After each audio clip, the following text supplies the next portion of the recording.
Welcome race fans to Pit Stop TV. We're live to Facebook, YouTube, and Twitch tonight as usual.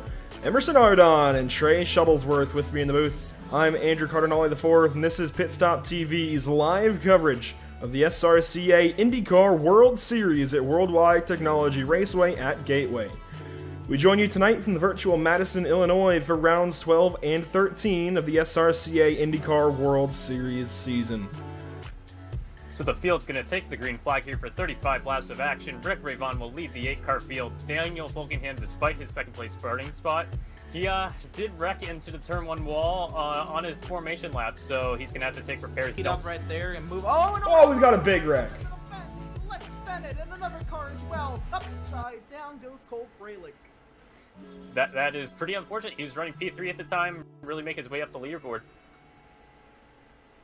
The 15 meme team machine just gets a bit loose on the bottom side on that curbing, goes up and collects Travis Bennett, who was looking pretty good those first couple of laps.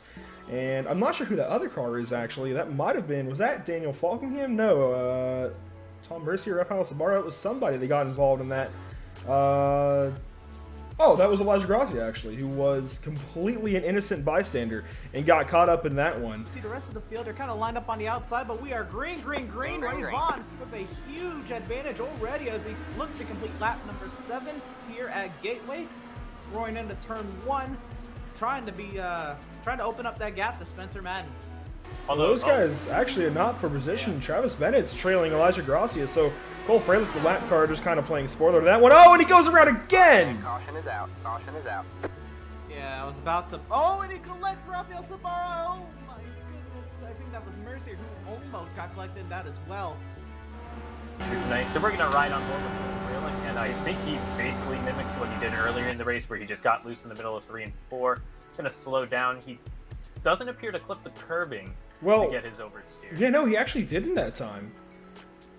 It was close from the blink cam that I showed previously. Now, looking from the onboard, yeah, you're absolutely right there, Trey. He doesn't actually even clip the curbing. He just goes around, so that's certainly interesting that with all the downforce devices these cars have, they're not actually gripping all that well with all the lateral force going around those flat turns 3 and 4, then gets collected by Rafael Sabara in the number 65 car.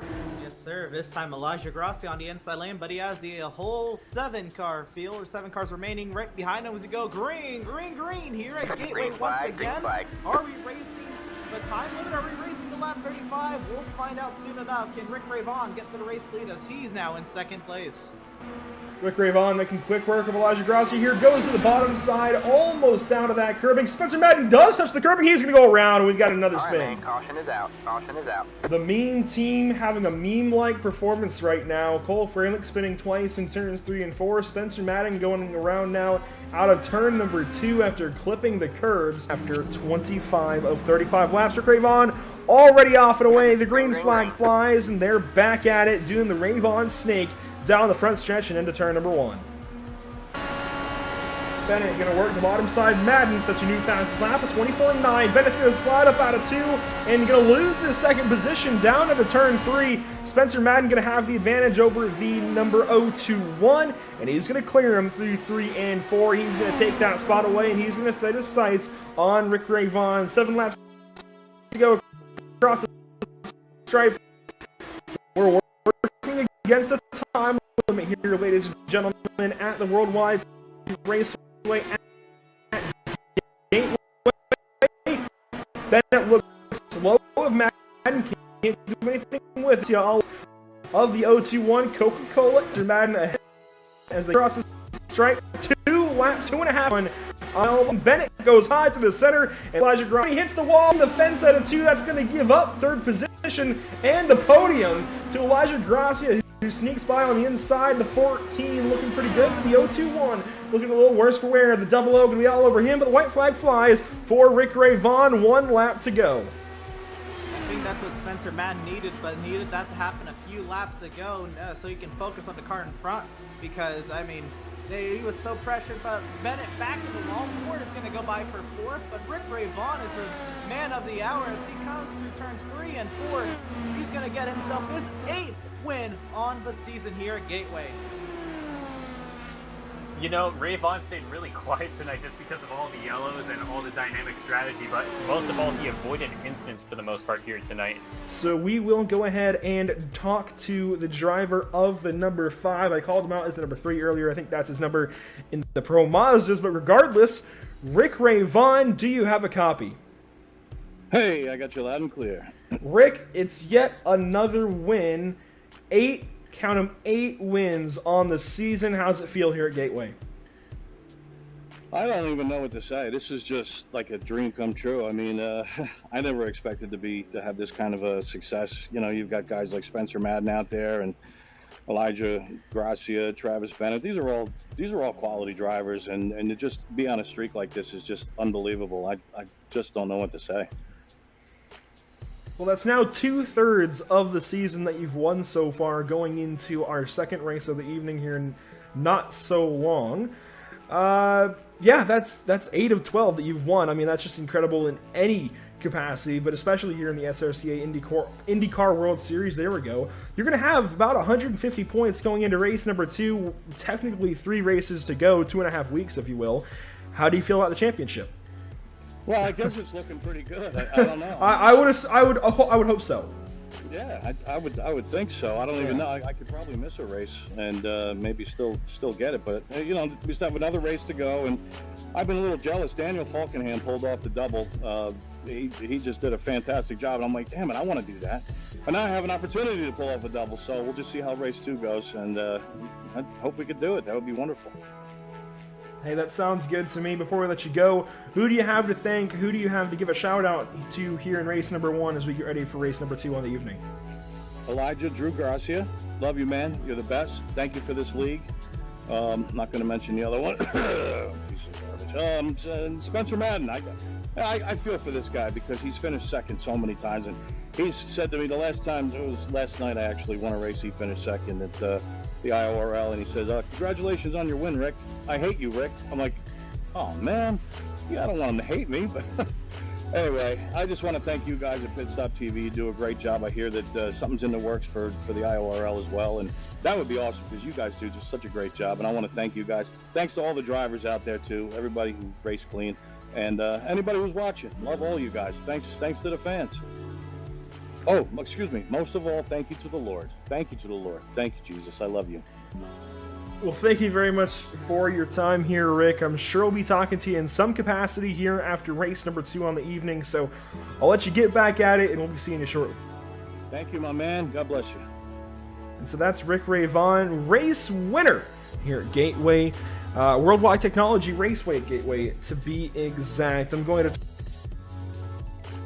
Welcome back, race fans, to the ever-scenic Worldwide Technology Raceway at Gateway. You can see St. Louis in the background. We're not in St. Louis, Missouri, though. We are in Madison, Illinois. Having driven past the arch myself, I can tell you it is beautiful at night. It is a great place to go on a nice little evening drive. And we'll get ready for 35 more laps of action coming to the start-finish line. Rick Ray Vaughn, your pole sitter. He's going to take the green flag and lead them into turn number 1. Rick Ray Vaughn has the inside line. Look at it, clear pop. He wanted to get a better arc into turn 1. It came very close. How about Spencer Madden already clearing up to P number 3? And Elijah Gracia holding station in P4. I was about to say, don't count Cole Freilich out. This track is cooler. It's nighttime is falling. There's more grips. I think Freilich will be able to use that inside line a little bit better, and he'll get up here and start throwing himself into the mix up here. Spencer Madden, he is a man on a mission, but once again, he's cleared up the P2 and has not been able to go anywhere after that. Let's see what he can do. If he can kind of get a run going here. Daniel Falkenham looking to follow suit, maybe have another go back into P number 2. We head down the back straightaway into the entry of 3. For the time being, Spencer Madden does have a bit of a gap, but we're going to see Falkenham. No, actually, he doesn't go high to try to get cleaner this time, and he's going to be under pressure on the front straightaway, I think. Right behind him is Elijah Drew Gracia. None of us picked him tonight, guys, but he's staying in there right now, and he's ahead of Cole Freilich right now. These guys battle for the top 5. Especially in the earlier race, I think our longest run was not even 10 laps, and here we go, 12 laps already into this run so far. So you see Falkenham peak high, he has pressure behind, but he might have the run to the inside this time. And also worth noting, guys, that that gap to the leader has kind of stagnated. In fact, I think Fulkingham is, or excuse me, I'm looking at the leaderboard incorrectly. Spencer Madden is actually starting to close a tenth or two here and there on the Rick Ray Vaughn. So you made a good point, Emerson, when you said these guys are just starting to stay calm. As I say that, we have a pass for P2. Fulkingham to the inside. They're dead even through 3 and 4. Is anyone going to give an inch on the exit? No. Yeah, or rather, yes. I can't talk. Fulkingham still on the inside, commanding it onto the entry of 1, and I think he's going to clear it this time. Whoa, he gets very tight on the bottom side. That gives Madden the advantage on the top. Freilich tries to the inside of Gracia. He couldn't get it done. These guys all going at it right now. We'll watch from a wider blimp shot as these guys go into turn 3. Fulkingham back down to the inside, tries to clear Madden. He finally does.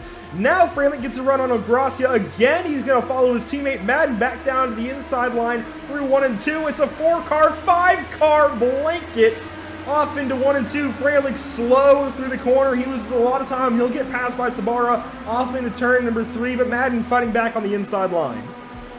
Insert Sabara into the chat. What does he have for this group of 3 cars in front of him? He slides up Freilich back to the inside behind them. Spencer Madden still holding his own on that inside. Pretty much all that work they did to try to catch Rick Ray Vaughn was thrown away. Fulkingham says, too bad, it's time to go. Let's duke it out for a second, because Oh!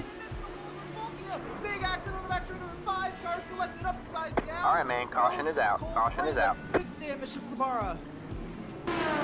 Some crazy action. So Madden is going to be on the bottom here battling Fulkingham, trying to get that spot back, and just gets tight, just loses it on the bottom side, and he slides up and collects Fulkingham, then stops. All of it stops on Gracia's nose. That collects Freilich and Sabara. The only driver getting through that then is Justin Ford. Freilich goes upside down. Sabara goes upside down. Those two going for wild rides. You see Fulkingham spinning through the grass, Gracia continuing to wreck, and Spencer Madden in the back of all of that. Just really, really unfortunate. Not at all what you want to see, of course. It's going to get a mega jump Green flag. on a Madden to restart this race here. I think the battle right now is going to be for 3rd place as we go down the back straightaway. Fulkingham 3rd, and behind him it's going to be another Beam Team car and Cole Freilich. So right now your top 5 stands as Ray Vaughn, Madden, Fulkingham, Freilich, and Ford. Little staggered on that restart. Whoa! Fulkingham almost clobbers the slow Elijah Gracia, who finally reconnects and gets back on the racetrack. Spencer Madden, though, in tow of Rick Ray Vaughn, and he's going to try and close back in on that number 5 car. Now 13 laps to go for the driver out of Ohio to try and catch up to Rick Ray Vaughn. We'll see if no, he's not going to do it. I was just going to say, we'll see if he can do it. It's not going to happen. He's gone around out of turn 2. He saves it. I think saves the car from any damage, so he's technically still in this race. But unless we get a caution, he has just done himself in. Things are just winding down, and actually we did just have Tom Mercier in 4th. He's since dropped to 5th, so we'll tune into that battle real quick as he battles with Justin Ford and Elijah Gracia. Elijah Gracia laps down, though. He's not in this for position. He's just kind of playing spoiler as, wow, Justin Ford going to dip down to the inside here for turn 3. Almost washes up into Tom Mercier, but he keeps that car on the bottom side, and Tom slips up underneath his gearbox. Now looks to the inside for position number 4 into turn 1. Will Tom make the move? He does! Almost. No, he backs out at just the right moment. He's going to fall in behind Justin Ford once more. Power move by Madden. He's going to overtake 2 cars on the entry of 1.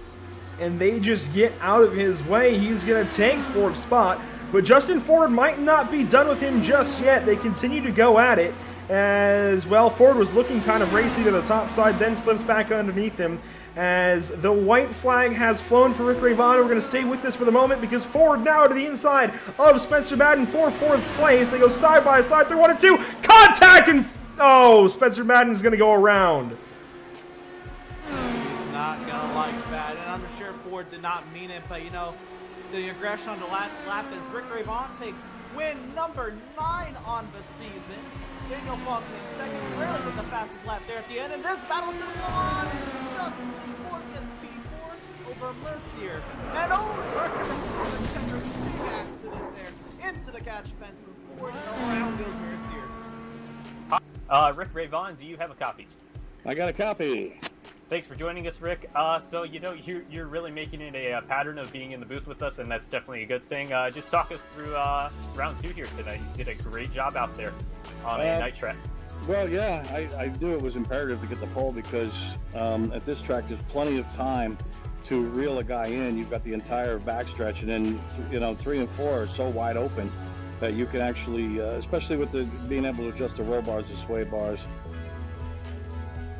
the weight jacket, you could stay with somebody. So it was important to get the pole and try to get a jump on the start and just hold him back there. And I'm just grateful that we were able to get some green flag laps in this. Hello, who is that? Me and Milo are here to congratulate you. Oh, thank you. Hi. Hi. Congratulations, honey. Thank you, Mommy. It's my wife and my little girl. Come here, baby. Come here, sweetheart. I love you. Great to see the support. Congratulations, honey. Thank you, Mommy. Thank you. I love you. Congratulations. Thank you for your support, Mommy. I love you. I love you, Milo. All right. Bye, honey. All right, get out of here. Go. Get out. Ravon Nation in full force out there tonight. I'll tell you, it's really nice to have that kind of support. They watched the broadcast and you guys up there. I can't wait to see it myself.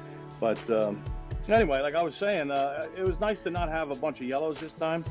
You know, because we could kind of get a lead and hold on to it, because, you know, the aero push is pretty bad from behind, and I saw those guys fighting it out, and I said, oh, that's good, that'll allow me to get even farther ahead, and that's what happened. But towards the end of the race, the last several laps, I had a pretty good lead, and I didn't know if the tires were going to start going away and if the back end was going to come around, so I started backing off.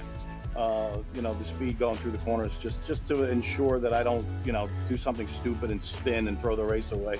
So.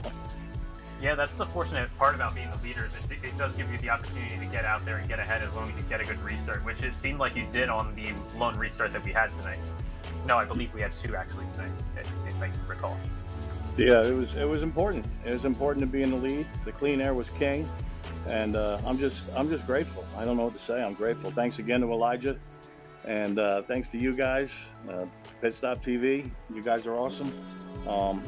I don't even know what to say. I'm just so happy to be part of this. So, you know, we step away here from the oval here tonight.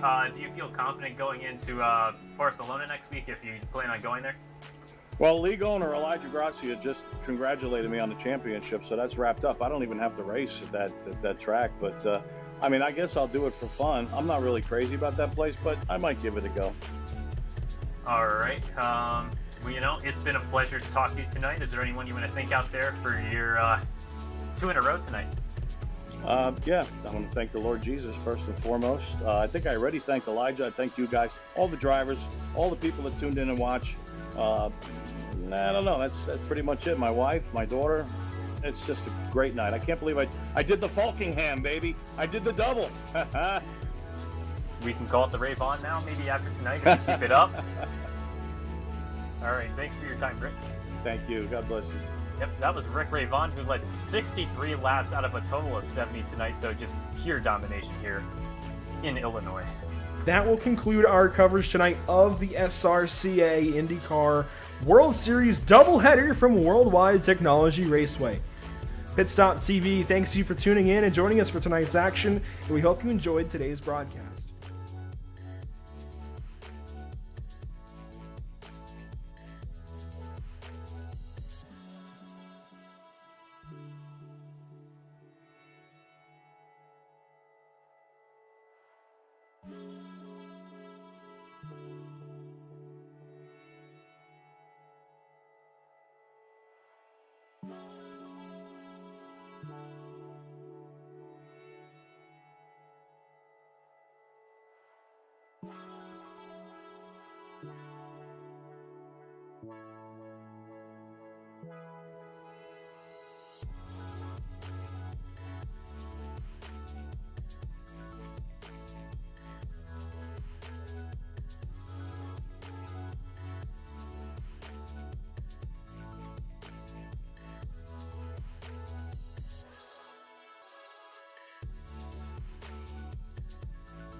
Welcome, race fans, to Pit Stop TV.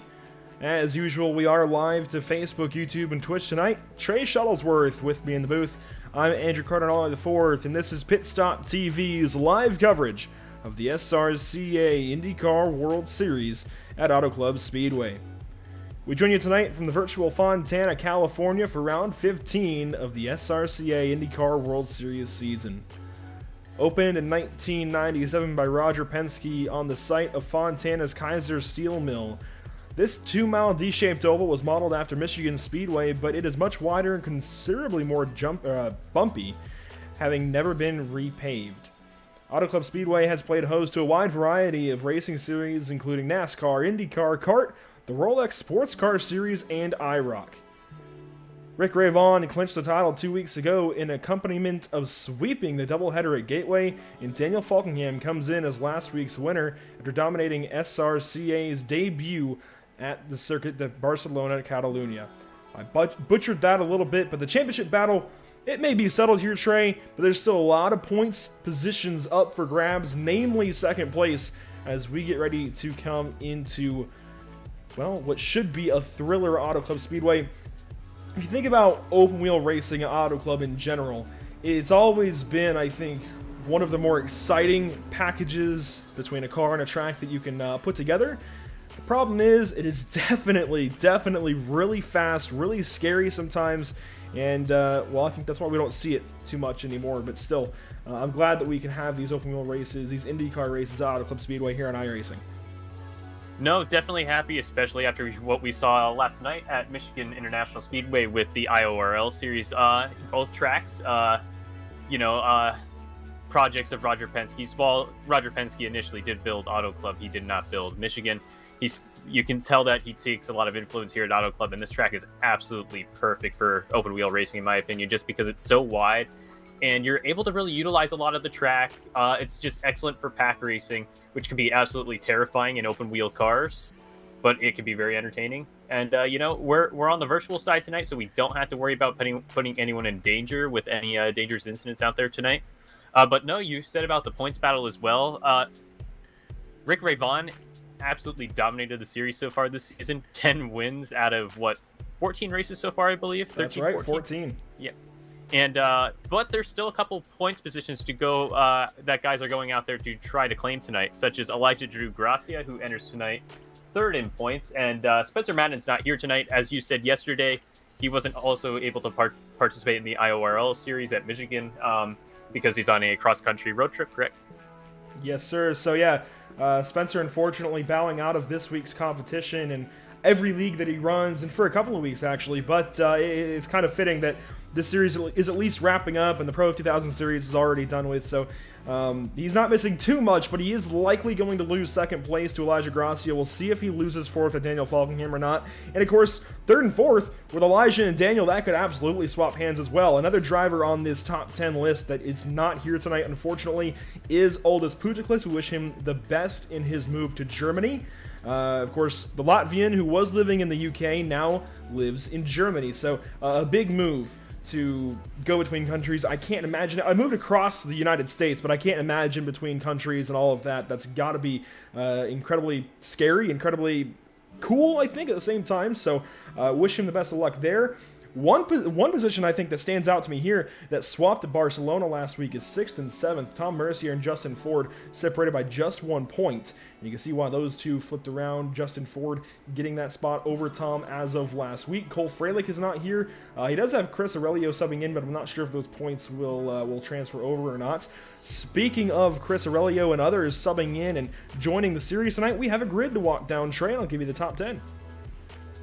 All right, so we have a 13-car grid tonight, and we'll get to Scott Liss Rambler, but he joined the entry list right at the conclusion of qualifying, so that should be pretty exciting. Starting on the front row is going to be Joel Mart, and he'll be joined by Chris Aurelio. Again, we are going to have to clarify whether or not he's actually substituting for Cole Freilich tonight.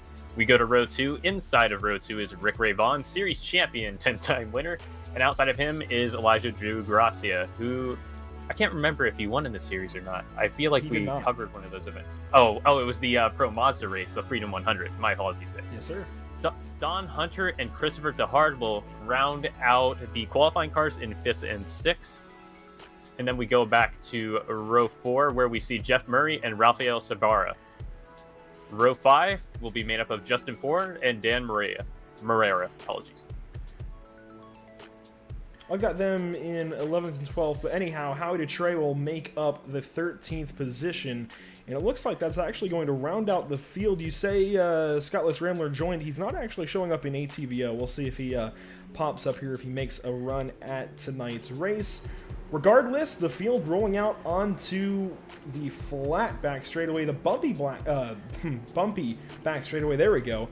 Words apparently are not my friend tonight. We're gonna hopefully get that one under control, but we do have this graphic. I mean, this just shows the kind of domination that Rick Ray Vaughn has put on the field this season. 10 wins, 13 top 5s, 14 top 10s. He's finished every single race inside the top 10. He's led over half the laps run this season, or at least that he has run. 418 out of 827 that he has run. And he's got 6 poles to back it up. He's not going to change that number tonight, but he can still change those top 10s, top 5s, and wins. And, of course, the laps led. So as we get ready to go, green flag racing, Joel Mart already rolling off with the lead. Of course, he qualified P1. He's going to lead the field down to turn 1. Martin wastes absolutely no time getting on the loud pedal, and he's going to be gone by about half a second onto the entry of turn 1. And already Rick Ray Vaughn is starting to hound. Oh, wait, no, he's actually P2, my apologies. Past Chris Aurelia in that Coca-Cola machine right now. Single file for the top 5 or 6 cars or so. It looks like everyone's getting settled in here for 75 laps. So the big question, though, so we have 75 laps. It's going to be interesting to see whether or not we have 1 stop or 2 stops if we go all the way to the end. And it looks like someone might have gotten a speeding penalty from about P2 or P3 there. Well, that was Joel Mart, so I'm not sure how you get a speeding penalty or any kind of penalty, for that matter, off the start. But Joel Marty, I'm not sure which. The 54 car having to come down the pit lane with some kind of penalty, some kind of issue. That's going to give the lead then to champion Rick Ray Vaughn. And this guy, I mean, he's just been on a tear as of late in IndyCars regardless, be it in the IRL, now the SRCA IndyCar World Series and more. I mean, this guy is just almost unbeatable in an IndyCar. I mean, we've seen him be beat, obviously. Go back to last night with Scottless Rambler at Michigan, rather. He can be beat, of course, but it's really difficult to do so. Oh, yeah. And, you know, it took a fuel strategy race last night for him to get beaten at Michigan International Speedway. It's kind of unfortunate because I would have liked to have seen those guys, those 2 in particular, you know, go at it, you know, on pure pace alone. But, you know, definitely nothing wrong with a fuel strategy race. Just to update on, who was that? Joel Mart. He did get penalized by race control for jumping the start. So it was a drive-through penalty. That will do it. In fact, that's actually very correct. You do get a penalty if you do go early because the start of the race is on the iRacing green flag. Of course, if you're familiar with iRacing and its restarts, the pace car dips off a little while before the... Oh, as we've got a battle for the lead, we'll stay on this, but the pace car dips into the pit lane before the actual green flag and green lights come on. So the initial start of the race, you have to wait on those green lights, that green flag to wave, otherwise you get that penalty. Meanwhile, Rick Ray Vaughn has a challenge here from Aurelio. They go side by side down the front stretch. They were side by side in 1 and 2, and that's how Aurelio nosed into the lead for a moment, but he loses that lead by the time they get to the strike. And I expect to see a lot of this just because we started the race in what in the simulation, in the iRacing simulation, is pretty late into the day, and track temperature is only 79 degrees. So these tires are not going to take a lot of wear, unlike what you would see at, say, Michigan and IRL yesterday, where we were on the bumpy pre-repave Michigan International Speedway. Now, of course, Auto Club Speedway is very bumpy, but I think with cold temperatures, we're going to see a pretty tight pack for most of the race tonight. Right now, we do see a side-by-side battle for P4 right now between Scottless Rambler making his way up through the field. He just cleared Don Hunter onto the entry of turn 1. Scott makes the move to the inside, and he's going to get that position as well. He's going to roll right on by. That is good for 4th. And, man, we saw these two duel at Indianapolis. We've seen them duel at Michigan. We're going to get to see them duel, it looks like, here at Auto Club as well. Scottless Rambler, Rick Ray Vaughn, they just can't seem to get away from one another. They have a ton of respect for one another as well. They always seem to fight each other on the racetrack. At this point, they have to respect one another, or they're going to have a whole lot of nasty run-ins, but they definitely do. They have a lot of respect for each other, and that was apparent talking to those guys after the race last night, especially Scott, and just just talking to them about the race last night at Michigan, I don't really have an example necessarily, I guess, but they definitely respect one another's craft and respect one another's speed on the racetrack. Very simply, they're two guys that have figured out open wheel cars on iRacing.com. And I'm sure, when these cars who don't have the most modern tire model that you see on the iRacing.com service, once these cars get that update, I'm sure they'll stay at the top of the board and they'll continue to be poster boys here on Pit Stop TV. They seem to be in a lot of the series that we cover, and I mean, I think that's just because we cover a lot of American-based open wheel. Side-by-side for P2. Yeah, I'm not really sure how we went from covering all those NASCAR leagues back in the day on Pit Stop TV to all this open wheel racing, but I'm not arguing. This has been some really good racecraft and race product that we've had as of late from the SRCA and the IORL. A lot of really good stuff. I can't wait to see the new Indy Pros next season as well in the in the SRCA. As there was that battle for 5th, and Rafael Sabardo gets that position, and Aurelio, he was looking right on the gearbox of Ravon on the entry to the corner. He's just ahead of Elijah Gracia. So, I mean, he's got the, I guess, the carrot on a stick ahead of him for the lead, but he also has to watch those mirrors because Elijah Gracia could suddenly put a move on him and go for second and then go after Rick Ravon.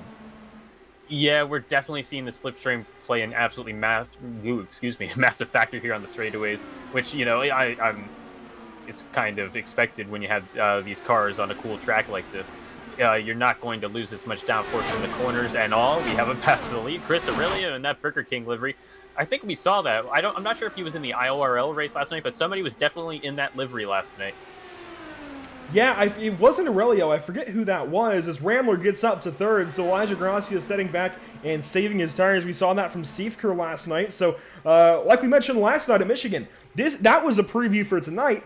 And this is a preview for IORL's finale here in a couple of weeks. So these two races last night and tonight are something that everybody's going to keep their eyes on if you're in either league, especially the IORL, because you get a preview as to how things are going to work out. Now, you can see how these guys are battling, what they can do in the draft, et cetera, et cetera. And, of course, now, Trey, we've got the in-car adjustments to work with. That's a new thing to IndyCar fixed racing. So as Rambler's going to go down to the inside, he's going to hop, skip, and jump away from that 15 of Chris Aurelio, and he is now up into P2. We have a head-to-head battle between these two once again, McRae Vaughn, Scott Rambler. But you know what? Chris Aurelio wants a piece of it too. Hey, nothing wrong with that. The big question is he going to be abusing the tires too much to keep up with these guys? It seemed to happen a lot yesterday where guys were absolutely pushing their stuff early into the run at Michigan. And then, by the end of a run, hey, what do you know? It's Scott Rambler and Rick Ravon back to the front.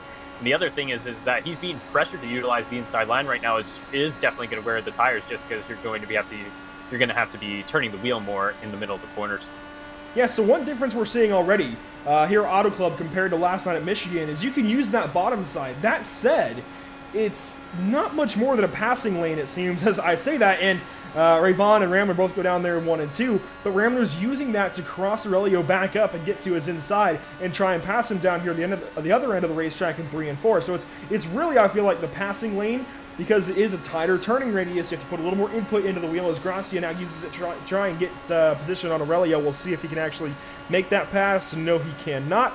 So regardless, my point is, the inside last night, not usable, I think, realistically at Michigan. It's definitely opened up to a point here at Auto Club. It's just different, I think, and definitely a bit flatter here, but I think it puts on a little better racing.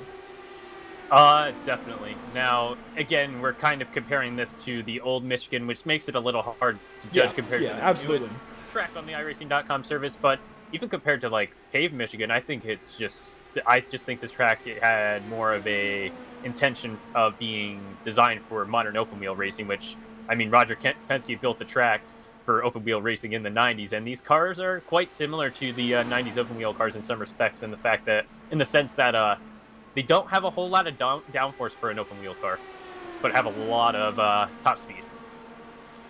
Yeah, we saw the DW12 brought a lot of downforce to these Indy cars in the IndyCar series, and it really changed how you race them. Oh, as Aurelio is in the fence! Chris Aurelio hard in the wall out of turn 4. I don't think this will bring out a caution flag, but this is certainly going to sideline the 15, and I'm not so sure he's going to be able to get back at it and race for the lead or a win at this point. Granted, there are still just under 60 laps to go, but Chris Aurelio hurting as he almost coast through 1 and 2. You can tell that car is definitely bent up.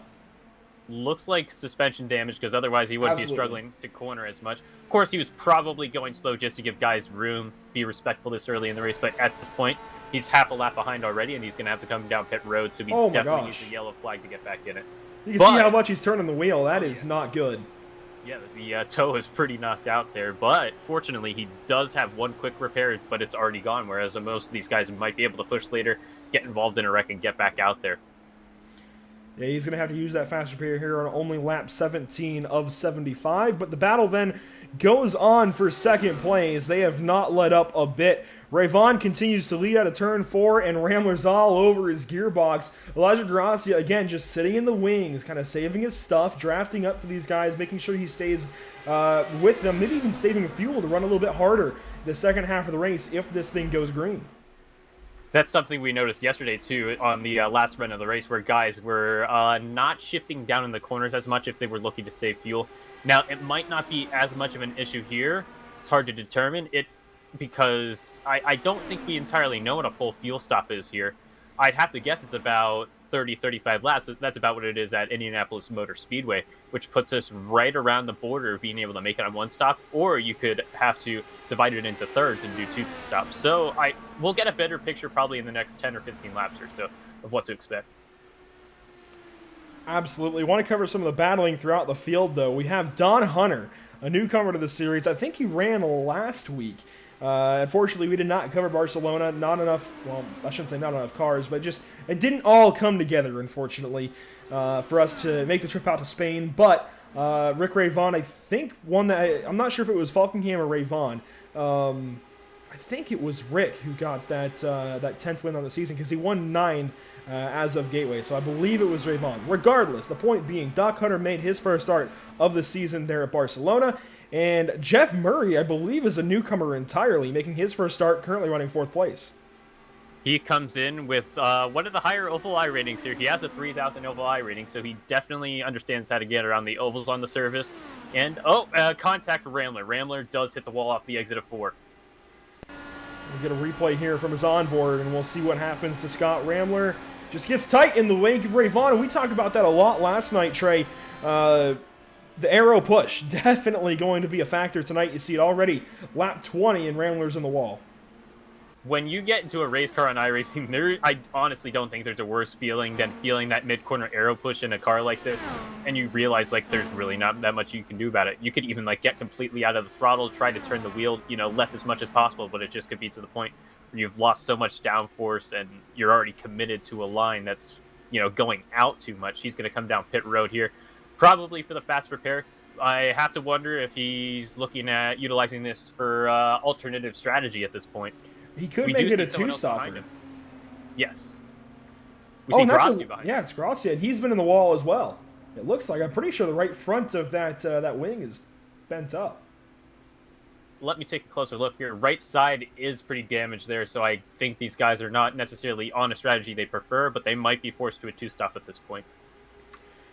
I'm not sure if that's going to be fast enough to contend with Rick Ray Vaughn on a 1-stop strategy, because I do believe this is doable as a 1-stop.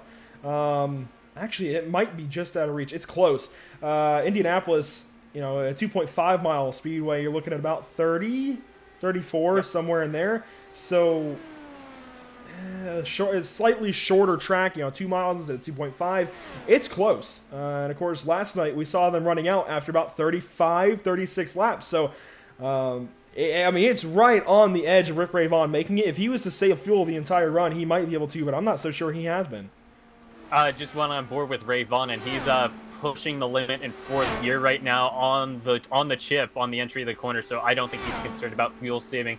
So whatever strategy he's on, he's probably content with what he's doing at this point. So that sounds to me like a 2-stop strategy, and he might be coming in here in the next 5 laps or so, because if you split it down the middle, I shouldn't say down the middle, but into equal thirds, it would be 25, 50, and 75. So you'd make your pit stops at 25 and 50. And I don't, with, the loss of Gracia and Ray Vaughn for the time being, because they took that damage, and it's just going to put them really behind the 8 ball at this point. I don't see why not to go on to something slightly alternative, such as like undercutting or overcutting, because you're the leader, and right now he has a 4.5 second gap. So, I mean, all he really has to do at this point, in my opinion, is keep the car clean and, you know, keep a consistent pace, and he should be fine. Don't screw up the pit entry, and that's going to get on the pit limiter, get under speed by the pit entry cone. Absolutely. I think if he's confident in making it a one-stop, I think stick with it. That seems a bit faster than a two-stop strategy, but if it's going to be a two-stop strategy anyways, you might as well just come in, get those tires, and be on the same, I think, minimize your losses, be on the same strategy. You already got the championship won. You don't need to be too risky here and, you know, possibly lose this race. He could make it 11. That said, of course, what does he lose if he loses this race, you know? So, exactly. I mean, he's got the championship by over 200 points. Like, he's off and away. It's no skin off his nose if he messes this one up.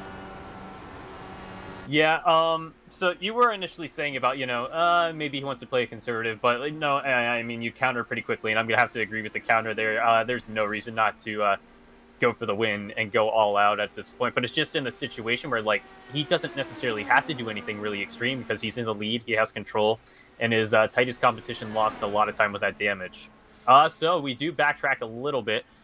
About 4.5 seconds on track back to where we see Jeff Murray and Don Hunter, the guys that are newer to the series we've been talking about, and they're dueling right now as we enter turn 1. Not much to separate them right now. It doesn't look like anyone's really pushing the limit right now. Just testing each other. Could be figuring out runs for later in the race. Something that guys often do in open wheel cars is figure out where the right time is to pull out a line if you're looking to make a pass in the last lap. And this is the point of the race where I think if you're, you know, battling with guys, why not try it out? Absolutely. And Trey, I know you mentioned the weather earlier. We bring that graphic up on the bottom left. 76 degrees in the air, 79 degrees on the racetrack. That's a rather cold racetrack for oval racing. Usually you're seeing temps up there at least about 100 degrees, even sometimes for night races, because you just put that much heat in the racetrack. That said, this place is big, and there's only 12, 13 cars on it. In fact, there's only 9 right now. Looking at our timing and scoring, Dan Morera, 28 laps down. Looks like he didn't make the start. Howie DeTrey, 28 laps down. Looks like he did not make the start. So we lost those two from the beginning. Only had 10 at the start. And, of course, Chris Aurelio has already put that car hard on the wall. And then we look back to Joel Mart, who had that penalty for jumping the restart, or rather the start of the race. He's currently at the tail end of the field. He's 2 laps down, so I have to wonder if he came down and sped on pit road or if he already went into his first stop, because we are at lap 30, and that's past the point where you'd want to split it into thirds. Yeah, he has pit that second time, so it seems he's already made his pit stop because it's the same length as other cars. In fact, we got one spun. It's Justin Ford. We're going to have everything is suddenly up on its nose. Everything just gets flipped upside down. Ford is going to have that fast repair, I think, but the scary thing for him is that Tom Mercier... Ooh, that was a big hit. 1 point behind him tonight. So it looks like we will get a replay of the incident here. Still a long ways to go until we get to the backstretch. I'm not sure who he was battling with there, though. This is Elijah Gracia to his outside, and does he just gets loose like we saw at Michigan or something? It's really hard to say. It looks really awkward. It didn't look like the car got loose as you normally see it. But we saw a lot of guys get loose off exit yesterday, and the trend looks to continue potentially. So we're going to go on board here. He just gets loose. Yep. Wow. That is a vicious hit. He wasn't the only one. I'm not sure who that was behind him. Was that DeHardy? It was. DeHardy got loose out of 2 as well. We'll go back and watch this one from his onboard. So this is behind the spinning Justin Ford. You can see, I think, pretty sure he gets loose as well. Yeah. He just puts a little too much wheel in. Oh, wow. That car might be damaged as well. He might have put it in the fence or something. Yeah, I think he's a little bit off. His toe's a bit off. So I think that's part of that with DeHardy. Yeah, it looks to be the case. You can definitely see it with the right front tire where it seems trying to think. That would be the camber. Or is it the it's the caster, I think, is the angle of being pushed in or outward, I believe. I could be wrong. It could be camber. But it looked very off of the right front. Okay. Yeah, caster. Okay. Well, all of this said, we're going to have some pit stops here at Auto Club Speedway for the first time tonight under caution. 32 laps down out of 75 once they cross the stripe this time down the pit lane. And we only have, looks like five cars in the lead lap. No, yeah, five coming to the caution. Elijah Gracia, Scott Rambler, Rafael Sabara will, of course, get their laps back under this yellow through waiver rounds, I would imagine. And, I mean, Trey, this honestly opens up going to the end from here on fuel. You have to start to consider it. It's at the point where we may be at excuse me there. We may be at the point where aggressive fuel saving may get you to the end of the race, maybe with like one more early yellow. But I'm afraid. Well, the thing is, I keep interrupting myself with different trains of thought. But the thing is, like, we haven't seen what the actual limit of a fuel run is yet, and I'm sure we're right on the edge of it. We were saying that like 30 laps is about the maximum at Indianapolis Motor Speedway. We were seeing about 35 laps at a track this size yesterday, and we're at about 40 to go. So maybe we even see guys top off on the one to go here and try to push it to the end. Either way, I think we're at an interesting point of the race strategy-wise, and I don't think that caution could have come at a better time for something like this. You know what? If I'm Rick Ray Vaughn, I think I'm going to do exactly that. What do laps led mean at this point? You may as well go ahead, dip down the pit lane, and try that one-stop strategy. I mean, again, what do you lose if it doesn't work out? I think I would do exactly that. Come in at the one to go and top off on fuel, try to make it to the end. In fact, what do you say we go ahead and bring him in and talk to him? I know this will give us some good content here mid-race. We'll try and grab old Rick Ray Vaughn. Hey, Rick, you got a copy? Hey, what's going on? Well, Rick, I have a special graphic to show since you've won the championship already. And so, of course, when you watch this one back, you get to see that. Firstly, again, congratulations rather on wrapping up the championship. Thank you. We're curious about your possible strategy here going to the end. It's a little bit close on making it to the end from here, is it not? It's close. I don't know that anybody could make it. I mean, they would really have to super conserve at this point, but I think it's just, you'd be better off just running hard. I ran out of fuel last night. I was leading the race with like 5 or 6 to go and gave Rambler the dang win. So I'm not going to let that happen tonight. Yeah, we saw Scott get right up to your gearbox there in the early going, then he hit the wall. Hopefully you guys get back together. It's always fun to watch you guys go head to head. Before we let you go, get back at it. Who do you have to shout out? I'm sure Mila's in that shout out somewhere. Mila, Ilona, my beautiful wife, thank you. I love you, and congratulations on getting your nice new Honda CR-V today. I'm very happy for you. And yeah, Rambler gets on my gearbox. He likes to get in my head. He could pass me. He could sit behind me. Hey, I know he's just conserving tires. I mean, there's nothing he's got up his sleeve that I'm not aware of. I know what he's doing. You know what I mean? I know he's a great racer, man. He's very, very shrewd, very smart. But you know, there's nothing that he could do that I'm not going to be aware of or know what's going on. Believe me. Fair enough. Well, Rick, we'll let you get back to it. We'll be talking to you later. Thank you, my brother. So Rick Ray Vaughn, your race leader. It's always good to talk to Rick a bit. And we'll let him get back to things as he gets this race restarted out of turn 4. We go at green flag racing, Trey. And I think he acknowledged right there that there's definitely mind games between those two, but he tries not to let it get to him. I think the biggest thing that we see, and I absolutely love to see it from guys at the top of their game, is respect. I lost my train of thought there again. But no, nothing but respect between those guys, and you absolutely love to see it. Rivalries where there's black blood can be very entertaining, but when you see two guys that are at their best, it's also very enjoyable as a spectator. And we have a pass for the lead. Jeff Murray to the top of the board. Out of turn 4, the top three battling. It's Jeff Murray, Rick Ray Vaughn, and Don Hunter. I do want to mention Elijah Gracia, Scott Rambler. They should still be in this race perfectly. This caution I don't think hurts their strategy at all. They can still contend with the strategy they were already on. It will be a bit tough right here on this restart to really race anybody because they have those older tires, but they should still be in this for the long haul. Meanwhile, Rick Ray Vaughn back to the outside of Jeff Murray through turn 3. He's looking for that lead. Giving each other a lot of room there. Kind of similar to what we saw at Michigan yesterday for the most part, except for... I was going to say, a contrast to what Jesdal was doing. That's right. Yeah. Marcus Jesdal, if I recall correctly, relatively new in IRL, he was absolutely pushing the limit with Ray Vaughn. And he was overly aggressive. Depending on your opinion, it was entertaining in the booth. It was entertaining as a spectator, I'm sure. Not seeing quite the same thing here. And to be fair, we still have like 30 or so laps to go here. But if you're Jeff Murray, I think you also want to try to get the clean air because we can see that can be very big in these cars.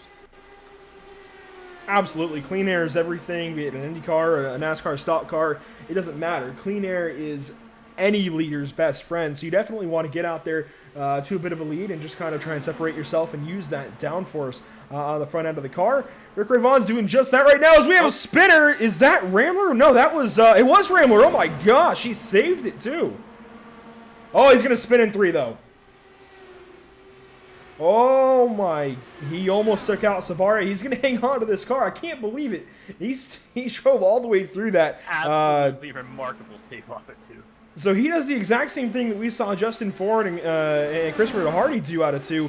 We're going to go on board here with Rambler for that one. He just, I think the car is just really kind of tweaked up, torqued up to try and go in this oval and do it well. And then just out of the corner, if you put a little too much wheel into it, it just snaps around. We keep saying, we saw this yesterday, but we saw the same thing where I think it has to do with the weight jacker adjustment that these guys have, and sometimes they go a little bit that too would far. Do it. Newer on the fixed oval side for the Indy cars, but we're already seeing that it can be a good tool, but it could also be, it could result in a lot of pain and a lot of consequences if you don't utilize it properly. And that, not necessarily saying that was the case, but I think that might have something to do with it when we're on an iRacing fixed setup. Yeah, I think that's definitely the cause of what happened there for Rambler. It's hard to say, of course, but I think the weight jacker and everything, just trying to make sure the car is good in dirty air, is also going to make the car pretty loose. And of course, running the oval package, especially the large oval package for these cars, a lot less rear downforce, a lot smaller wing. This is the same wing, I believe, that we run at Indianapolis and that we ran last night at Michigan. So a lot less rear downforce means these cars are going to be very touchy, especially when you're not loaded up into a corner and not loaded up, I guess, laterally. With your mechanical grip. So if you're just relying on downforce down the straightaways, man, especially when you're unloading out of turn 2, that car is going to get very light. We saw it at Michigan last night. We're seeing it again here tonight at Auto Club. I mean, if you ever watch an onboard camera from a real-life Indy car at a big oval like this, that's the reason you see so much delicacy, even if these cars don't necessarily have power steering. But, like, any minute movement could result in the end of your day very easily. And it's just, once you lose control of this car, unlike, say, a stock car, it's incredibly difficult to catch it just because it's so trimmed out in terms of downforce. Yeah, this is meant to go in one direction, and that is straight. It's not meant to be sideways or anything like that. It is meant to be driven precisely and perfectly. And if you do anything outside of that, you're going to have a bad day. You might be able to save it sometimes. I mean, we saw that with Rambler just now. He barely hung on to that car, but I wouldn't be surprised if he did a little bit of aerodynamic damage to that machine, and it's probably going to hurt him as the race goes on. He is 5 seconds back in the nearest car, Rafael Sabara. We'll see if he can get back into this race. It's going to be tough, though. Sorry there. There's a couple things I want to say. So you say about Rambler, he did already utilize his fast repair earlier. So regardless, though, I don't think he has a massive amount of damage, but it could be, as you said, it could be very detracting from getting a good result here today. But when I'm thinking of an analogy for these types of race cars, they're literally rockets on wheels. Rockets also designed to very much go straight up into the air. Now, as these guys battle here into turn 3, this is Jeff Murray and Don Hunter still going at it for second. I just quickly want to shout out our social media guy tonight. Noah Carmichael usually is in the booth with us. Last night he was on the racetrack, and I'm just going to say it, Noah, you had a bad night. But he's doing a great job right now, and you can see the job that he's doing so well if you go to Twitter and type in @pitstoptv_, or if you go over to Facebook, www.facebook.com/pitstoptv. You'll see we're pumping out these social media updates. Going to try and get all that going, so definitely please, if you're watching on YouTube or Twitch especially, go over to our social media, give us a follow, give us a like, try to, pump us up a little bit. We really appreciate any support we can get. So Jeff Murray on the inside now, Don Hunter. These two just keep trading spots and keep throwing slide jobs and crossovers on one another. And this time, Hunter's going to go to the outside of Murray out of 2. The only thing this is doing, besides entertaining us, is letting Rick Ravon pull away, and Scott Rambler is 10 seconds behind him. So yeah, I think it could be setting us up here for a potentially tame finale to the race, barring any mistakes from Ray Vaughn. But I think the mid-pack's going to be very entertaining between these top, well, not top 3 or 4 guys because Ray Vaughn's gone, but these 3 guys right here. Well, these 3 cars now are in a battle for second place as Elijah Gracia has entered the chat down the backstretch. You'll see that red Coca-Cola 14 draft up to these 2, and he's definitely in this battle at this point. They're going to go to the wide turns 3 and 4, spread out a bit. It's Hunter's actually going to get a wide arc, then arc it down to the bottom side almost out of 4. He gets that pass done down the front stretch, and he's going to clear Jeff Murray by almost a mile, as Elijah Gracia is going to get right up to the gearbox of Murray into 1, but probably sit back and keep saving his stuff. He's got to, too. He's on... Well, actually, no, he pitted this last time around. He must have got the lucky dog. That would be the... I assume that's the case there. I'm not sure. These guys do have the lucky dog in the series, unlike yesterday? I believe so. Okay, I think that would have to be the case there because, like you said, he did pit, but he was also a lap down, having had that damage the same lap as Ramler actually came down pit road. But Ramler, as you said, he is on older tires right now, and he was doing a very good job on that restart. He restarted about, I want to say about P7, and he already made his way up to P4 before he had that spin off of turn 4 there. But just to talk a little bit more about Ramler, since, he proves himself to be, class of the field in a lot of open wheel races. He's keeping a consistent gap between Ray Vaughn, but my concern is that he's going to have to go on a really extreme strategy to try to get ahead of guys because dirty air is going to play a very big part once these tires start to wear. Although we are also starting to see nighttime come into effect here, so tire degradation is not going to be as extreme. Yes, sir. Auto Club Speedway has turned the lights on, and we're getting ready to see that sun go down into the Pacific Ocean and really light this place up in a different way. And I can't wait to see this place get lit up and transition into a night race. It's always beautiful watching those day-to-night transitions at any racetrack for any race, but definitely I think IndyCars at Auto Club thrive in the nighttime, so I can't wait to see these guys get a little more grip as the temps fall. I do want to mention a battle further back. 5th and 6th place is going to be Justin Ford and Christopher DeHardy. DeHardy is not so far back of Ford, and these two were a lot closer not so long ago. It looks like DeHardy's starting to lose time. Meanwhile, that battle is now on for 3rd as Gracia is sticking it to Jeff Murray in the 3. Caught what these guys were doing off of the exit of turn 2. Murray got very tight off of the exit of 2 there, and it absolutely killed this momentum down the back straightaway, and we're seeing Gracia take advantage of it. He's going to go to the point off of turn 4. We go to the line, and he's trying to break the draft here. Murray going high, probably looking for clean air onto the entry of the corner. That pays absolute dividends if you can find clean air. And he's going to go high, hopefully looking for a run down the straightaway. He's going to duck low, again, looking for clean air through the corners where you do not want to be behind the guy ahead of you. Wow, he's dipping considerably low. It has to make me think if he wants to pit, which, I mean, if he wants to pit, we're looking at the point where we're almost splitting this run in half. He is. He's pitting right here. So Jeff Murray's going to come down the pit lane. What is... Missed it. Oh, wow. Yeah, he missed that by a mile. It was very confusing to me. Watching on board here, I mean, it looked like he didn't even try to turn into the pit lane, but I think he just completely missed it. Wasn't totally sure where it was, so unfortunately, Jeff Murray going to lose everything on this run. He's back into 6th place now, and that completely obliterates the battle that we had for the top 3. Meanwhile, Elijah Gracia is going to be the benefactor of all this. He gets off and away into 3rd place.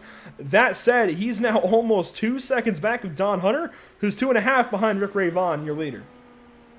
Pretty spread out here. Kind of figured it was going to happen. It's just a product of not having, a 20, 25 car field like you see in the real life IndyCar series when you come to this track. The more cars you put on a track, pretty naturally, the more tight and the more intense it's going to be. We're still seeing a lot of exciting action here, despite only having, 11 cars, I think, that started tonight? Or, well, Detrey also didn't complete a lap, I don't think, along with Marrera. I think it was 10 that officially took the green flag. Well, no, Detroit did take the green, it looks like. He didn't complete a lap, though. I was trying to go to a blimp and show the gap from first to second. I don't think we're going to be able to. It's that incredible. So, I mean, these guys have definitely spread themselves out, and it is definitely... it's making the race go by a whole lot quicker, I will say that. Yeah, I mean, for us, it allows us a chance to, kind of relax in the booth a little bit at home. You get to relax a little bit. Not necessarily to say the racing isn't as exciting in terms of wheel-to-wheel action. It's just that the exciting action is now being made in the virtual pit road, where the strategists, which are probably just the drivers tonight, are having to make calls that could win races. Yeah, absolutely. This turn 1 cam does kind of show the gap that I was talking about, and we're going to watch for these guys to come back around. Rick Ray Vaughn has continued to extend his lead over Don Hunter. What this means to me is that Don Hunter has run his tires off quite a bit, because he is actually losing a lot of time right now to Elijah Gracia. We can pull up this battle as well to show you the difference between them. You see Justin Ford 2.5 seconds back in Gracia, but really the number you want to look at is, whoa, Hunter I think might have caught the fence out of 2. Very hard to tell there. He was running, almost looked like he was running a cushion on a dirt track there, that close to the outside wall. It's a very intriguing line that we haven't really seen tonight. It has to make me wonder if he wants to come down pit road soon, as you were saying, because he is experiencing absolutely massive tire degradation. And in the second place position, I think you want to go to the undercut, especially if you're not as quick as the 5, which he's showing he's not quite as quick as the 5 right now. So you want to try to get ahead of him and try to put the 5 in dirty air when he comes back out of pit road here. So maybe not the best move right now, but Hunter might know something that we do not. Yeah, I mean, it's just not quite working out for him right now. I mean, he's just losing time, losing more and more time. He has kind of stabilized that gap from Gracia to himself, but he continues to lose tons of time to Ray Vaughn. That means also, though, that Gracia is losing time, and Ray Vaughn is just stretching that lead out. I'm not really sure how he's doing this at this point. Ray Vaughn is just continuing to enlarge that gap. It's now up to 4.5 seconds as they go down the backstretch. To be fair, clean air pays massive dividends. Well, at this point, Don's got it too. No, oh yeah, you're definitely not wrong there, but I have to wonder, if the tire wear from early in the run could be starting to almost compound, if that makes any sense. I guess that'll do it. It's still just, it's amazing to me that Rick Ray Vaughn is able to have this kind of pace. Somebody I want to mention, on the subject of having pace, Scottless Rambler. He's only lost a couple of seconds over the last 20 laps or so, however long it's been since he spun. And honestly, he's not looking too bad right now. He's up into the top 5. So he's passed Murray with his issues, Sabara with his issues. I'm not sure. I think Sabara might have pitted. In fact, yes, he did. So he's passed Murray and Sabara, both of which had pitted. And he's passed the Hardys straight up. So suddenly, Rambler's not looking too bad. And keep in mind, he's on 38-lap-old tires now. So he's going to be coming in any time. So from his incident, he fell off only about 2 seconds so far. And like you said, he might have slight damage there too. He's on tires that have a lot more laps on them than the rest of the leaders. So, Rambler doing what we expect of him, but it's still as impressive as ever. So Rambler continuing to do what he can to try and get himself back into this race. I want to mention Christopher Hardy, I think, making his first start of the season in the final race of the SRCA season, be it Pro F2000s or otherwise, as now Rambler's going to come down that pit lane. And so the limit, it's not a completely accurate limit, but about 38, 39 laps. So, I mean, it would have been definitely very close. Probably looking at like 36 laps to a run. I'd imagine he saved a couple of laps out of that yellow. Destroyed the inside pit wall. Not sure what happened there. I think he might have had an issue shifting through the gears, and I think that's going to be the end of his day. We're going to replay on this, and this is Scottless Rambler coming down the pit lane. He just kept turning left. I have to wonder if he was experienced. Well, no, he was on the pit limiter, so you shouldn't be having much of an issue with torque, I wouldn't think. I wonder if he runs VR. I wonder if he had an issue with his wheel. It's definitely possible. He just turned left. Well before his box, too. He didn't even stop in his box. Makes me think, like you said, maybe a technical issue. Yeah, that's concerning there for Scottless Rambler. What it does mean, though, is we're down to about 5 cars on the lead lap. In fact, it is 5 cars. Ray Vaughn, Hunter, Gracia, Ford, and DeHardy. So The car count's definitely starting to dwindle here in the SRCA IndyCar World Series, and I think that's a great reason as to why the SRCA has made the switch to just the Indy Pro for next season. There's two cars that are so similar. I believe it's the Indy Pro, not the USF 2000, that we'll be using for next season. It is the Indy Pro. I'm sure of it now. So instead of alternating weeks like we did for much of the early 2020 season here for the Sim Racers Club of America, we're just going to the Indy Pro for the fall. It's going to be a great season. The schedule looks great. Hopefully we can release that soon, both on the SRCA and Pit Stop TV social media pages. It's going to be a fun one. We can't wait to return with these guys in the fall. Trey, hopefully you're here for it when we resume racing, I think, towards the end of August. I'll have to see what my schedule's like heading back to school for the fall semester, but I definitely want to be in the booth here. Absolutely a lot of fun in the Pro Mazdas, and I think it's going to be a lot more fun in the new Pro Mazdas. Definitely glad that they're moving to the new cars. They have a lot more horsepower. They feel, very simply, just more alive. A lot of fun. I think they're very accessible too, as opposed to the IndyCar, which can be very difficult, especially on, say, road courses. So I think it was definitely a good move to step away from IndyCar, just because it's also a good car that's good for smaller car counts too, I feel. Yeah, absolutely. I definitely like the move to just the Indy Pro next season. I think it's going to allow the SRCA to really focus on that program and make it the best it can be, because we even saw some car count issues over there. That all said, this is a great time to mention, you can absolutely join the SRCA for the next season of competition. All you have to do is hit these guys up on social media. They'll get talking to you and see what they can't do to get you in the lineup for next season. All of this said, suddenly Elijah Gracia, the guy who you'll be talking to, the mastermind behind all of this, has come down the pit lane earlier than anybody else. So I wonder if this is the move to be made for the strategy, or if this is just kind of unscheduled.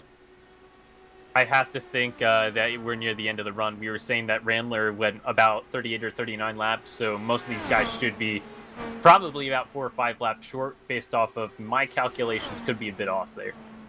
In that case, I'm really curious as to why these guys didn't split this run up in half. If you know you're going to have to pit, I guess, to be fair, there is one argument to be made that you might have a caution, and if you pit, you might screw yourself out of a good position. But at the same time, 5 cars in the lead lap when Gracia pitted right there.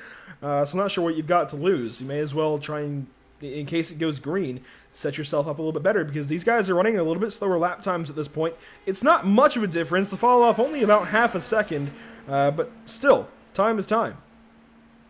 I think the other big thing too is that's scaring these guys away is the fact that you go a lap down. But like you said, though, it's a very small field, so that wave round's going to get you right back around. So it's not a massive loss as it would be in, say, a 20-25 car field. Coming to 5 laps to go this time. Man, these 75 laps have just gone by in a breeze, in an incident almost. 70 laps down, 5 to go. Rick Ray Vaughn continues to lead. He stays on the racetrack as well. This is his 38th lap. So we're seeing exactly how far these guys can go. It may be 40, in which case I really wonder how that run would have sorted out from the get-go. Do you mean the run from the start of the race? Yes, sir. I feel as if that would have been a pretty clean cut. Oh, no, actually, if you're saying that, it could have been a one-stop, but I'm afraid there would have been a lot of guys that would have tried to go for a two-stop. Ray Vaughn, a little sketchy on pit entry, but he's got a big lead. Oh, I guess that's the tell right there. That's about 38 laps. But you're right, that would have been enough to go for one stop, but it would have been a very small tolerance as to when you could have pit. It would have been about a lap or two that you could have pitted, and it would have been able to make it to the end on one stop. So I think that also would have been really interesting to see. But in the least, we had a couple of new variables introduced when we got that early yellow. I think you would have had to pit at some point around the 38, 39 lap mark. I don't think you could have gone any further, and I think you would have had to save just to get there. But we saw some saving last night from Seevker and others, and he really didn't lose much pace, so I think it's doable. Don and Hunter are going to come down the pit lane as well. A much smoother pit entry, but I don't think that's going to buy him the time that he needs. He is running kind of an inverse to Rick Ray Vaughn's paint scheme. Justin Ford going to stay out on the racetrack. He is going to lead a lap, the New England driver.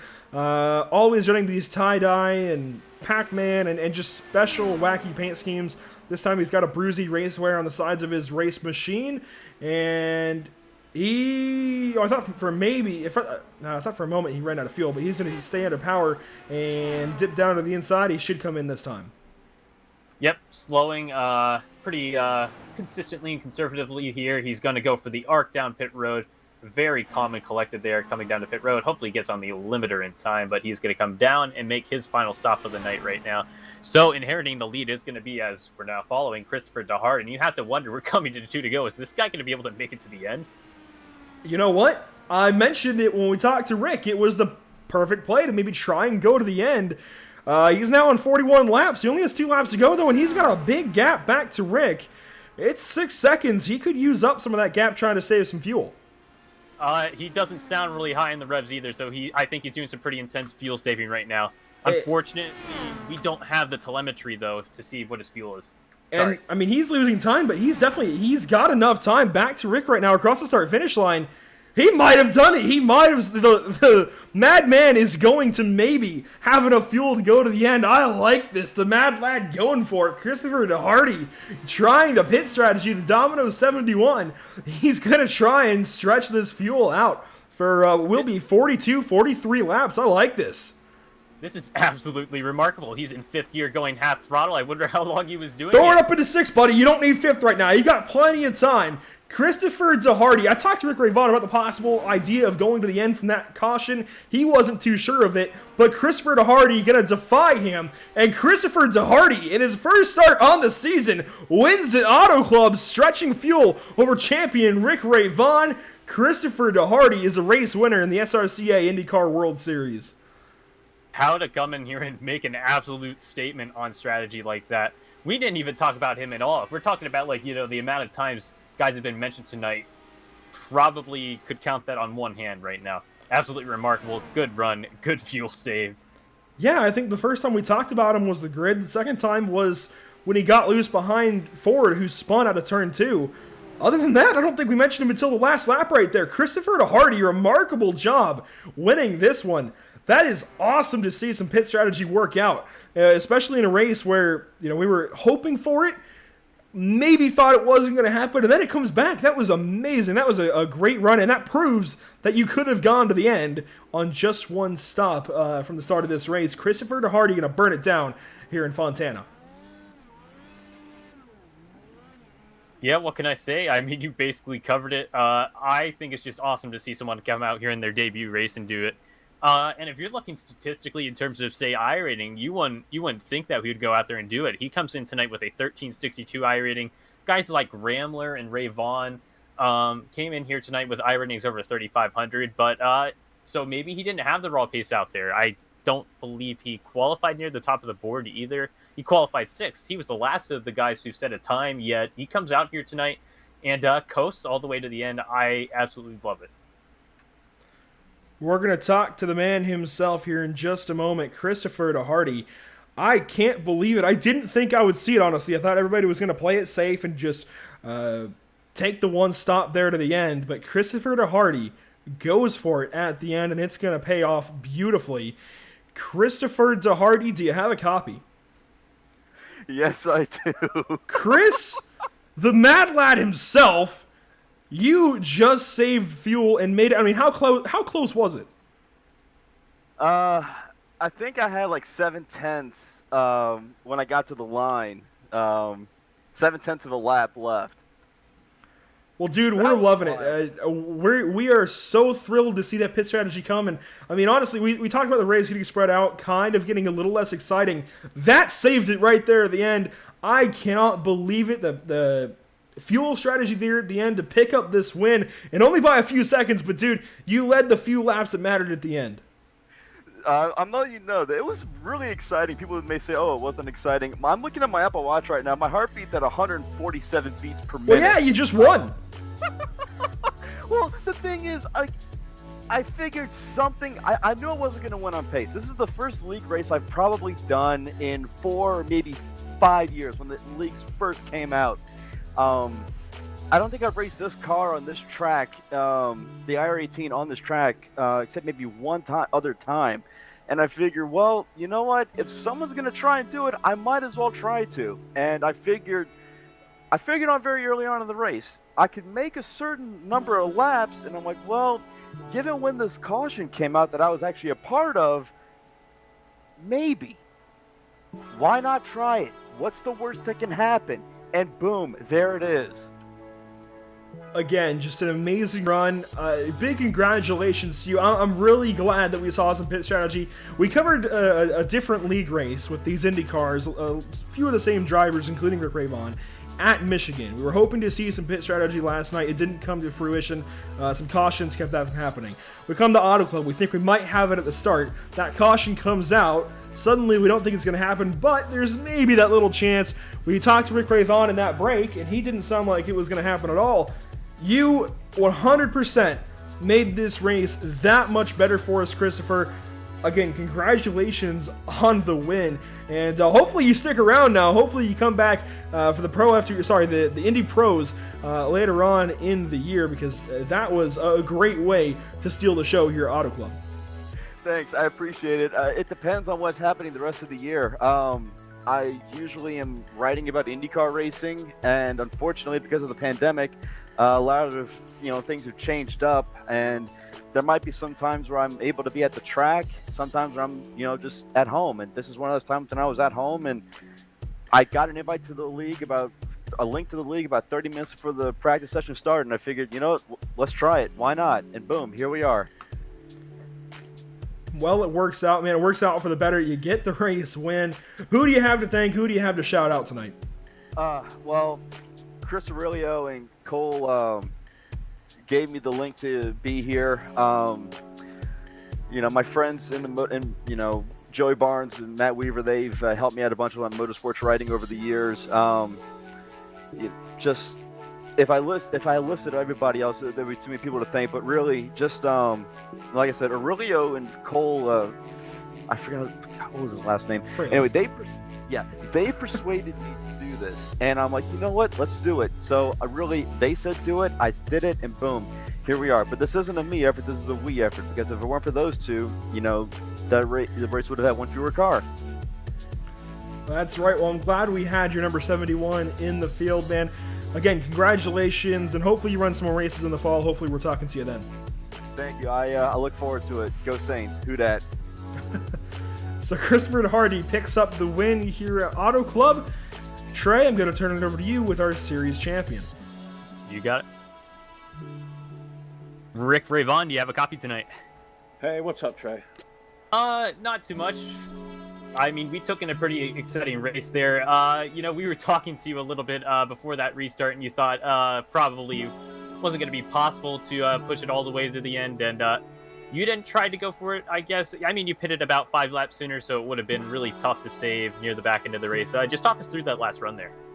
Well, it was basically, all the way, all to the wall, and looking at the fuel, I didn't think anybody would be able to make it, and as you could see, everybody pitted except for Chris up there.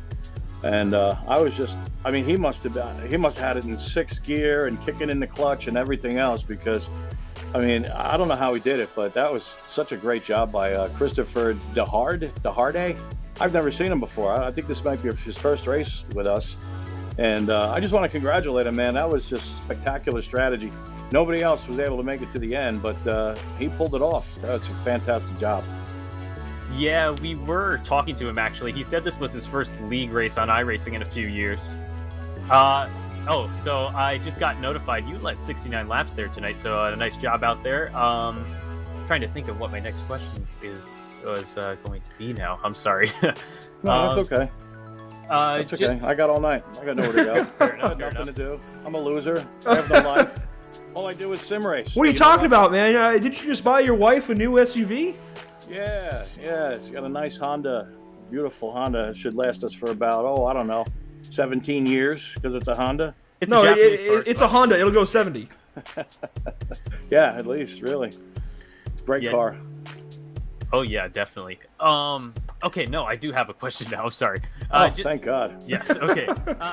Just kidding. I was a little curious how the racing product was out there tonight. It seemed like we didn't see as much pack racing as, say, like Michigan and IORL last night. I'm actually surprised because usually now with the adjustments that you can make to the car, you could sort of stay closer to one another. But you know, when I got out in front, you know, I couldn't do it to Rambler as much as the other guys. But if you crossed in front of them, you can mess up their air pretty good. And you know, that's what I was doing. It's really more of an experiment because this track, although it's similar in dimensions, it just handles so much differently to Michigan. Last night's race at Michigan that we had was a lot closer. There was a lot more dicing, passing back and forth. That's what I expected here tonight, was a lot more of that passing and back and forth. But I don't know. It was just, it's not like I was in the back of the pack to really experience the dirty air, but I could see it behind me and I was using it to my advantage. So that's how I was able to pull away. Yeah, it was honestly really shocking just because we also had really cooler track temps compared to yesterday too. It was only about 80 degrees out there at the start of the race and just continued to dip and dip and dip. So we Andrew did start to talk a little bit about looking towards next season. Can we expect you here in SRCA? I mean, I know we won't have the IndyCars, but the Pro Mazdas will probably be an absolute blast. Oh, we won't have the IndyCars. Well, I'm an IndyCar expert. This is what I do. I love the IndyCars. I've been an IndyCar fan since 1982, man. And if they're not going to do IndyCars, I mean, I'll probably just jump into the what the heck are they calling it? Pro Mazdas, that the new Pro Mazdas are going to do. I'll probably join them, but not every race, you know, because I unfortunately can't make every race. But you know, we'll see what happens. I hope they get the IndyCar program together again because this is so much fun here with these guys, you know. And I love the IndyCars. It's just that's my first love in auto racing. No, it's an absolutely brilliant discipline. I think the big thing, though, is just if the car counts would be a bit higher, I think we would be able to see a bit more of the split going forward. And but no, the Pro Mazda seems to be a lot more accessible, and it's not as difficult to drive on the road courses. Well, if Elijah wants to make a little promo video, I could certainly help with that. I mean, imagine this. Join the SRCA. They're going to Indianapolis this week. Join the likes of Spencer Madden, Scott Rambler, Justin Ford, this one and that one, and Rick Ravon. Join us. Explosions. Yeah, Fireworks. Explosion in the background and all kinds of exciting. We're going to hire Michael Bay? Scenes of cars going by and stuff like that. Yes, exactly. Nope, I think that would be an excellent promo right there. You just have to get the footage and get someone with editing abilities, and I think that's a good concept. I'll write something down and get a script going. Believe me, it'll be good. I used to do this for a living. I'd love to see it. I think that's about. Oh, geez, getting stumbled there. All you have? That's about all I have. I appreciate it, Rick. All right. Just, you know, who do you want to thank out there tonight? I would like to thank the Lord. This is just so great. I mean, I can't believe I won a championship. I know I wrapped it up a couple races ago, but still, to win a championship here is quite an accomplishment. And I think I won 10 races. That's just, yeah, that's a dream come true, man. It really is. You know, because you've got some real competitive guys out there. I was happy to see Rambler come back, though, because he's always good competition as well. Sorry to see that he had some trouble there today. It was going to be a great race to the end. It ended up being a great race anyway with Christopher Deharde or whatever. By saying his name wrong, pronouncing it the French way, Deharde or something. I don't know, Dehard, whatever it is. He was very Dehard to catch on that last lap, I can tell you that. No, he did a pretty solid job right there. We still haven't clarified with the pronunciation, even after talking to him tonight. So, yeah, we'll have to get back to him on that if he's going to do more racing. I certainly don't want to get it wrong. Believe me, I've seen a lot of people mispronounce Ravon. And they go, Ravon and Ravon. Like, it's Ravon. Ravon. Very simply. Ravon. You almost don't hear the on. It's Ravon. Yep. Don't mind me. I'm in seventh heaven now, baby. I'm the champion of the SRCA, and this feels so darn good. Thank you, Mila. I know you're watching there upstairs. I love you, sweetheart. And thanks to my wife again. Thanks to Elijah. Thanks for the SRCA. Thanks to all the drivers. These guys, they race hard. They race clean. Like I always say, that's what it's all about, baby. Oh, yeah. All right. Thanks again, Rick Ravon. You're champion here in the SRCA IndyCar World Series. Woohoo! Thank you, Trey. Thank you, Andrew. And Noah, if you're listening, thank you too, brother. Can't wait to watch the replay.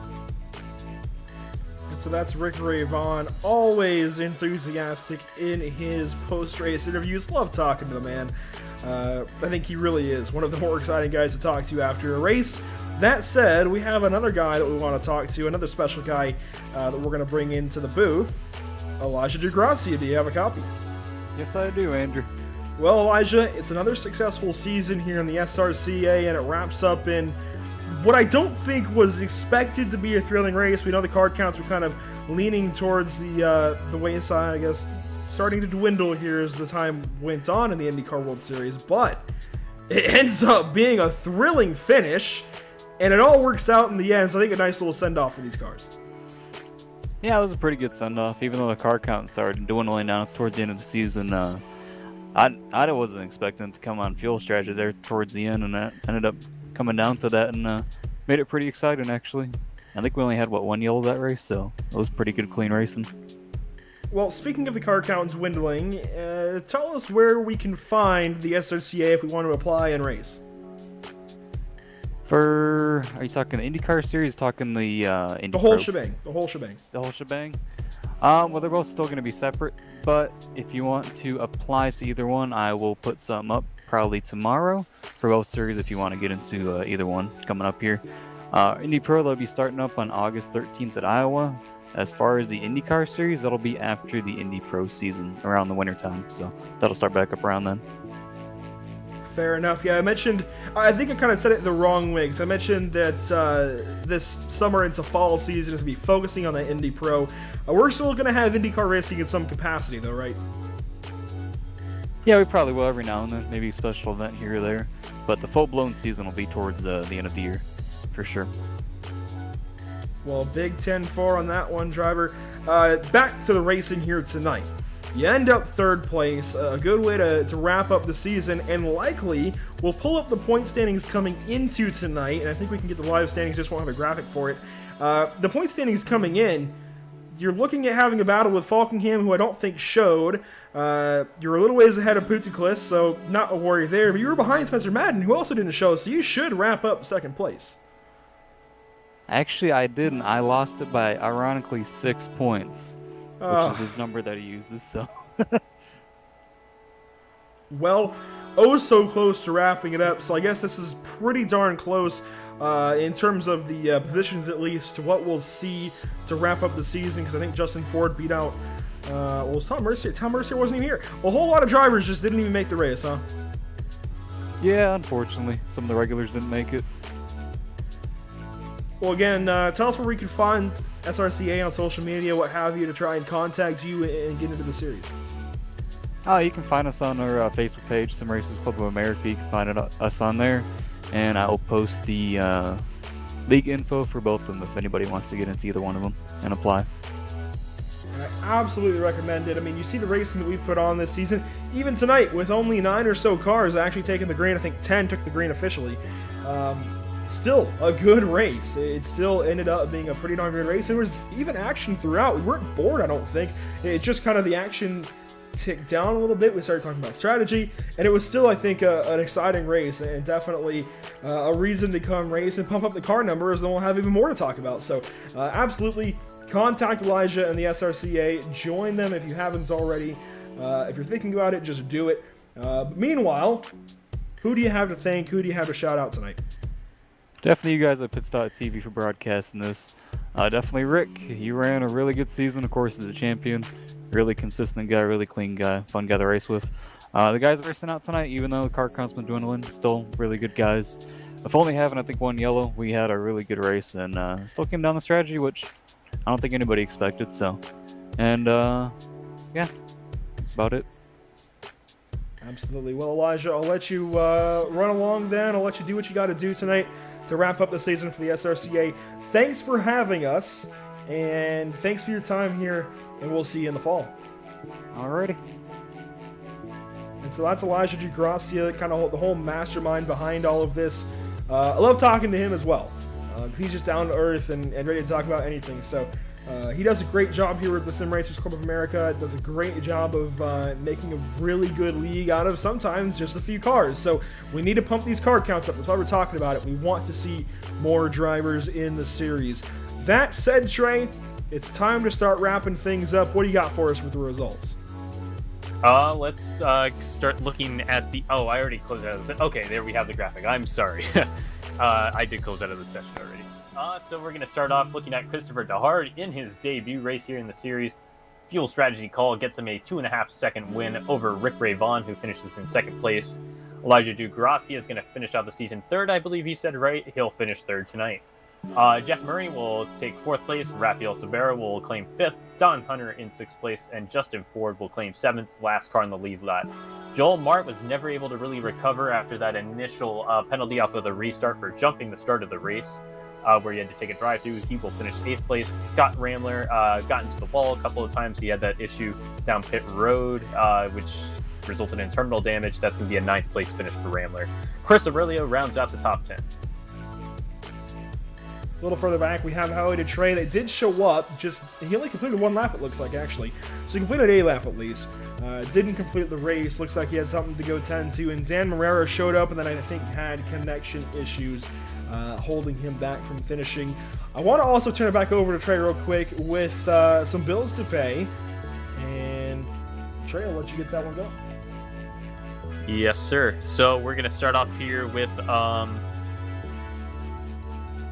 Whiplash Media tonight? Or no, Permanent Makeup in Maine, right? That's right. All right. So we're going to start off with Permanent Makeup in Maine. When it comes to your appearance, you deserve the best care that money can buy. Here at Permanent Makeup and Cryo in Maine, the owner, Ashley Beaulieu, is that right? I might have to work on that in the future, is a certified micropigmentation specialist who provides professional, safe, and personalized services. If you're looking for the best solutions for your PMU concerns, give us a call today to book a consultation.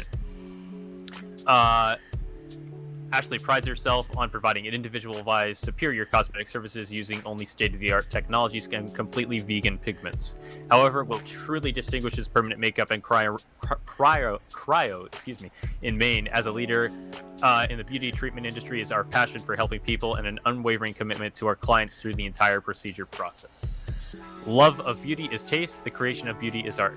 You can contact us at permanentmakeupinmaine.com or call or text us at 207-358-8683.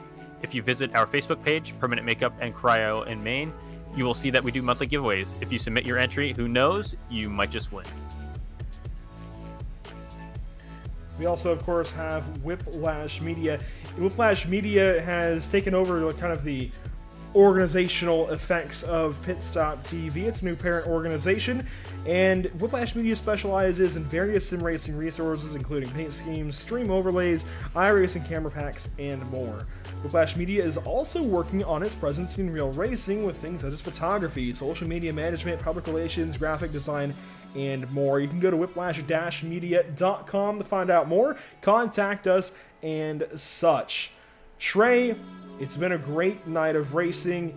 Man, I hate to wrap things up on a season, but at the same time, it's a good way to wrap things up on an exciting season, an exciting finish to said season. And that'll conclude our coverage tonight of the SRCA IndyCar World Series from Auto Club Speedway. Pit Stop TV, thanks to you for tuning in and joining us for tonight's action, and we hope you enjoyed today's broadcast.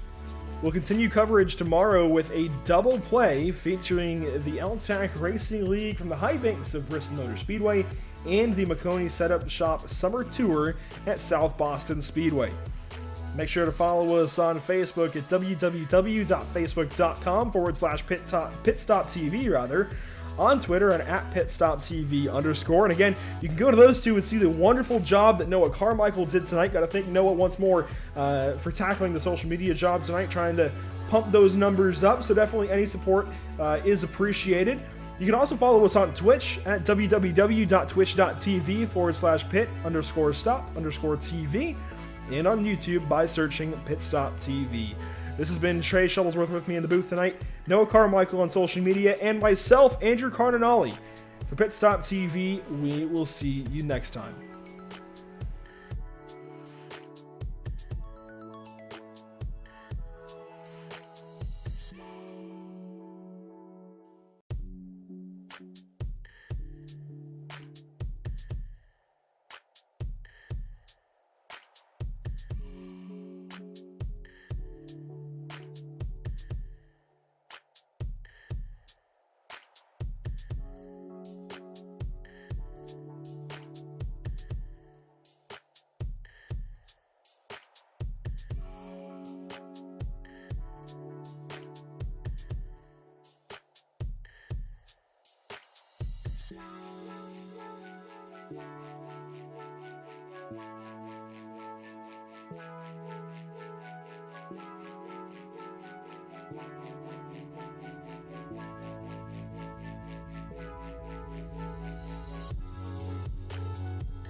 Bye.